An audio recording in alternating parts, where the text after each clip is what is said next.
Hello everyone, hi. This is a message to mothers, fathers, uncles, aunties, big brothers and big sisters to please protect the young girl. Using my life as an example, one of the things I'm so passionate about in recent time is owning my voice, being confident in my voice, being confident in what I have to say. God has dealt with every man with wisdom, and so there's nobody that's actually foolish, which means we should not allow our daughters grow up not being confident in their voice.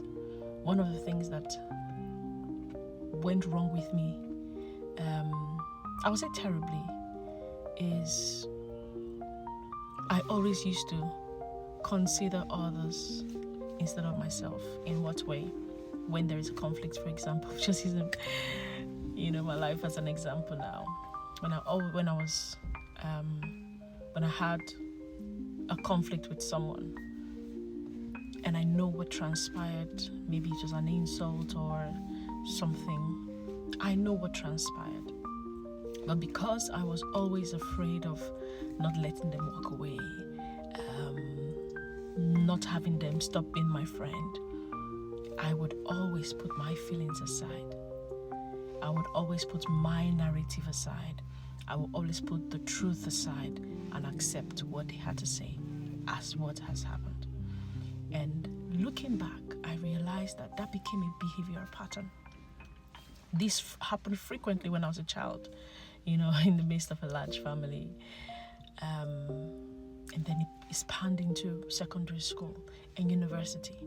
And unconsciously, it formed a behavioral pattern in me where even in my adult friendships, when I had one or two challenges, instead of me to say, you know what, this is what happened, I believe this is what happened, I would put my feelings aside, and whatever the narrative or explanation this other person gives, I would say, yeah, that's what happened. You know what, I'm sorry, you are right, I'm wrong. That is terrible. And I realized that it damaged my ability to speak. So I'm asking, build the confidence of your daughters. And it's something I tell my daughter, build the confidence of your daughter to not chicken out. If she has challenges with her brother, for example, I always make sure her voice is not silenced. No, she can do it with respect, but she has every right to speak her truth and stand by it. If she's not lying, but if she's telling the truth. And I realize that in my adult friendships, a certain narrative will be pushed. My words will be twisted, and I would not even say anything. I'll just, okay, you know what? I'm wrong and you're right. That is wrong. So now I've taken my voice back. I've taken my confidence back. It's okay if people walk out of your life. If anybody walks out of your life because of the truth, they were never meant to be there in the first place. So I want to ask that we help our girls so they don't grow up pleasing people, which was one of the things that I did for so many years until I outgrew it. Thank God. But it's affected my self-confidence, it affected my self-worth, it affected the way I saw myself, and it allowed people to step on me. I put myself in the line of fire where I became a pushover. Not anymore anyway, I'm talking of years ago.